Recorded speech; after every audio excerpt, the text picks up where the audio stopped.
सहकारी मंडळीમાં કૌભાંડના ગોપાલ ઇટાલિયાના આરોપ પર ભાજપ ઉમેદવાર કિરીટ પટેલનો પલટવાર, કહ્યું ખોટા આરોપ લગાવનાર 19 મે થઈ જશે રવાના।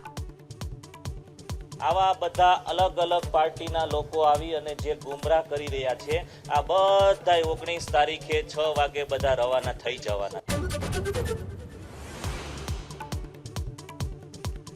પશ્ચિમ કચ્છ પોલીસના અધિકારી પર ત્રાસનો આરોપ લગાવી પાલનપુરમાં પોલીસ કોન્સ્ટેબલની આત્મહત્યા, મૃતક વિઠ્ઠલ ચૌહાણના પરિવારે ફરિયાદ ન નોંધાય ત્યાં સુધી મૃત્યુ સ્વીકારવાનો કર્યો ઇનકાર।